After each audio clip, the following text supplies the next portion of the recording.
Hi everyone, Andrea here with Crafts on the Move in Aquabog, New York in the studio, and today I'm going to walk you through one of the basic stamping techniques that I started using when I first started making cards 20 something years ago. This is the final card I made creating the background, and I wanted to share this video with you because I know a lot of people don't know where to start, and I do think stamping is one of the essential card making techniques that everybody needs to know, and that's what the blog post is all about that I am writing as well. And so this is easy. You're going to want 2 inks, and I am using the Tumble Glass Distress ink pad. This is the full pad. I think it's about 3x3. And then I'm also going to be using the Pool Party. And you want 2 colors in the same shade or same color family, one lighter and one darker.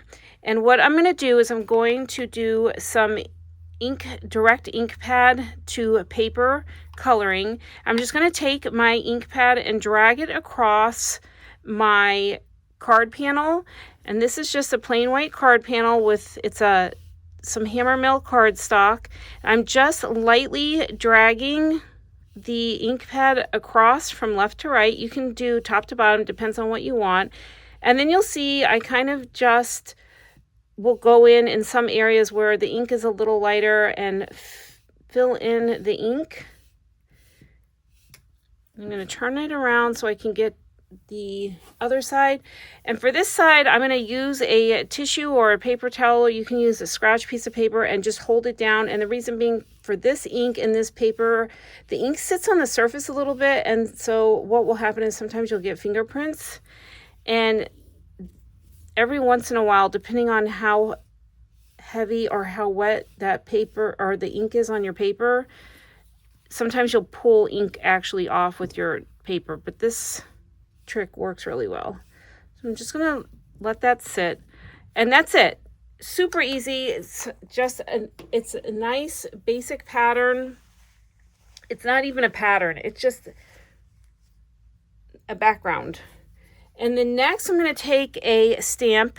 This is a stamp from Uniquely Creative. It is from the Mixed Media Mini Set 1. It's a stamp and die, but this tutorial is all about stamping, so I tried to use very little dies in this technique.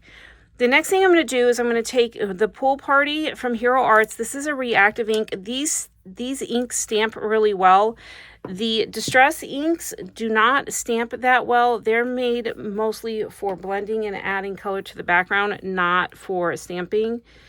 And a lot of times when you stamp with the Distress ink, you will not get a nice full coverage on your stamping. And I just covered the stamp, and now I'm just going to apply it in random areas around the panel. And you're going to see how the 2 colors show up.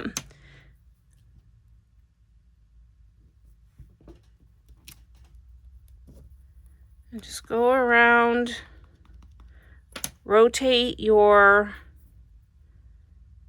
stamp.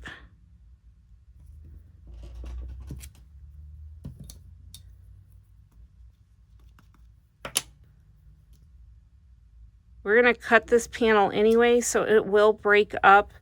So even if you don't really like the pattern of your background, we're going to change it up a little bit when we cut it.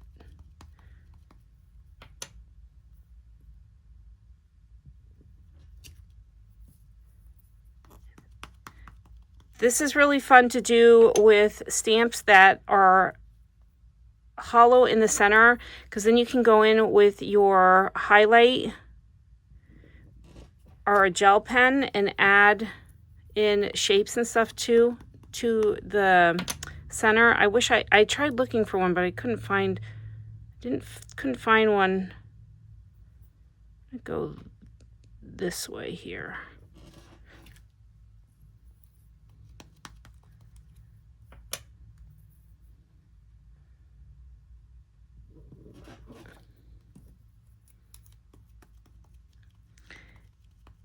Some people start in the center. You can start in the center, but since I know I'm cutting this up, I wasn't that worried about starting in the center.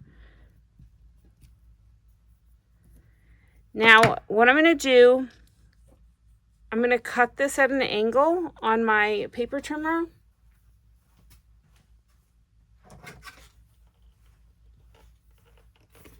So I have my paper trimmer, and I want my angle, my first cut, to be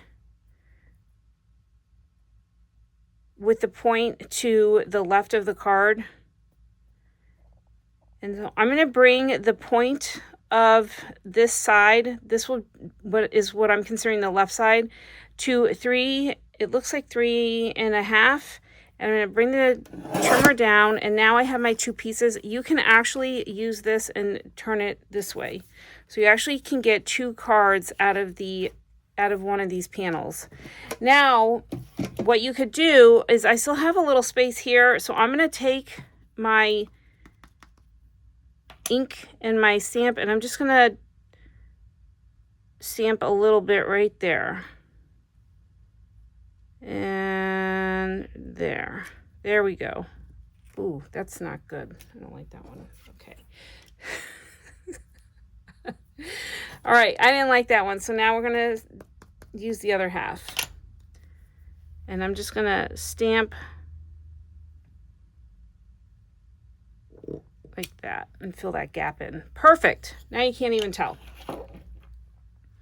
And what I can do with this one is I can actually glue it behind here, so that way it can have a little dimension. That way not all is lost, because I will not be using that piece. So I'm just going to take this and glue these 2 pieces together.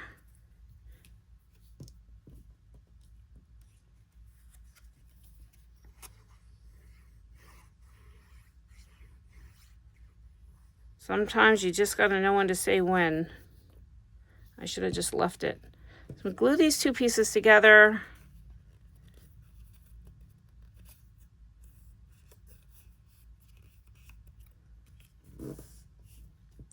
Now I'm going to take a strip of black and glue it right behind this top cut angle. And you can make this, as the black strip, as thick or thin as you want. And I'm going to make it about 1/4 inch. Actually, I'm going to make it about 1/8 inch.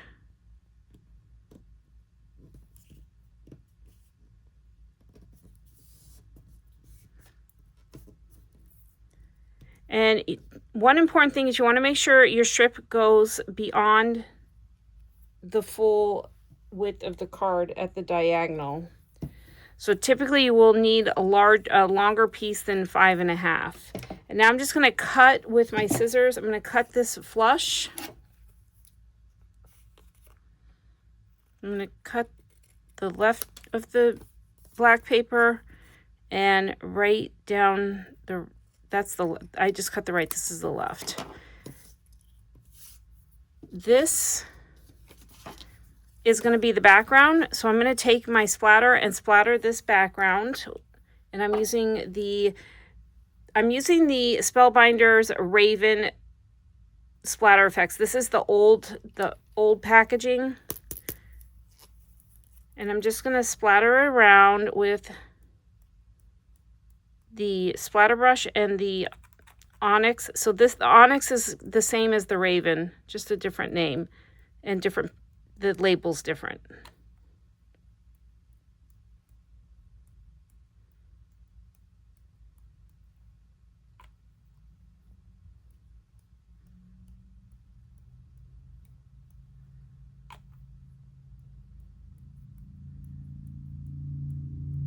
I'm just splattering around. And I already know I don't like those big drops, so that's actually going to end up being the bottom, and this is going to end up being the top.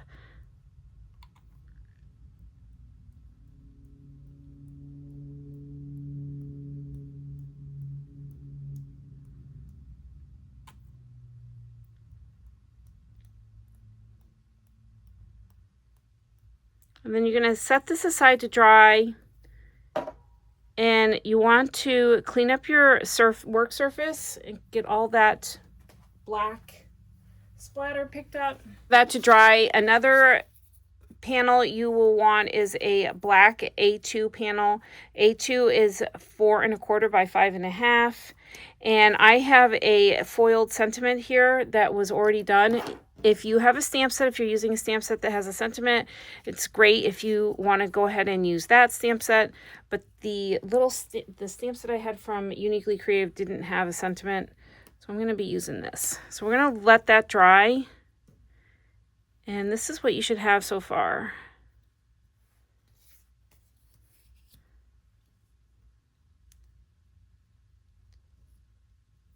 So you have your inked panel with a stamped image on it, and your white panel with the splatter, and the A2 black panel, which will be the base panel. And this is the look we're going for. I wanted to change the color up for you so that you could see 2 different ink shades. And so this panel here is the Distress Spun Sugar. And that is what I swiped with. And then I went in with the Hero Hues Reactive Taffy, and that's what I stamped the pink in. Wonderful. Our splatters are all dry, and now I'm going to glue this panel on to this background. And you can use your background this way too. You don't have to mat it on the black.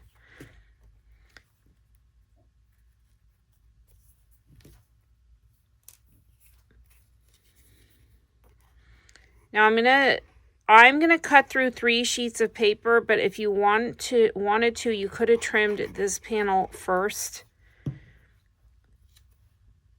But I like that it's gonna be able to match. It's gonna sit right. Sometimes I don't cut my edges right when I use the scissors, so I want to use the paper trimmer for all of this.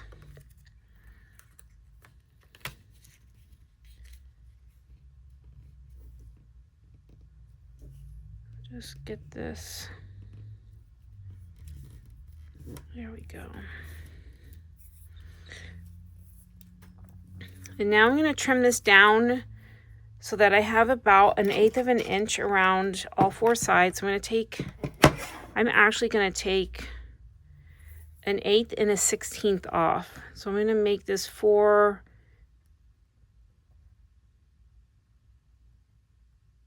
and 1/16.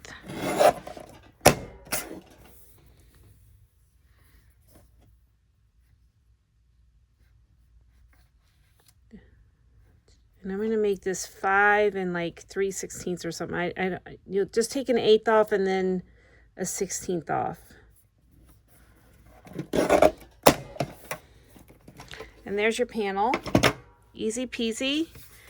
And now I'm going to add my decorated panel to my black. Make sure that I have enough border around all sides that I'm happy with that.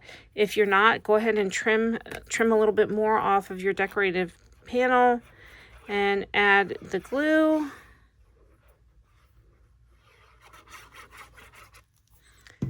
And the splatter, I did use the splatter effects. There are so many things you can use for splatter. You can use watercolor, you can use acrylic paints watered down. There's a ton of different ways you can add splatter without using the splatter effects. The splatter effects does have a shimmer to it, but you can definitely use different products to get that splatter. I would test splattering it on a scratch piece of paper before you splatter, because sometimes you think it's thin enough and it's not, and sometimes it's too thin. So just run a test on that. And then lastly, for this very simple card, I'm just going to put the happy birthday right at the bottom. And you can go ahead if you want, if you have, maybe you have some scallop borders or something, you could put a border there. You could put a blue. I was thinking about actually taking the ink, the blue ink, and making a strip and just adding another strip of paper here with a different color. So you can do a bunch of different techniques to this to make it a little bit more, I don't want to say more intriguing, I will say. And so there's the blue one and there's the pink one. And just think about how cool it would be to give this to someone. And you could do different shades. So you could give them a 4-pack and give them a gift. You could do yellows, greens, oranges, and then just give them a whole 4-pack of pre-made cards. If you don't mess up like I did on the first panel, you can actually get 2 cards out of the one decorated and stamped panel. So I'm going to take another black strip and make another splatter background, and I'll make a second card out of this. So you actually can get a few cards made super quick. But that's how to do very simple stamping technique with very minimal products. And that was the point of the video, is to show you how to use a couple of inks. You don't need a ton of inks and you don't need a lot of stamps, and you can still make some really pretty cards. I hope you enjoyed this. Thanks. Bye.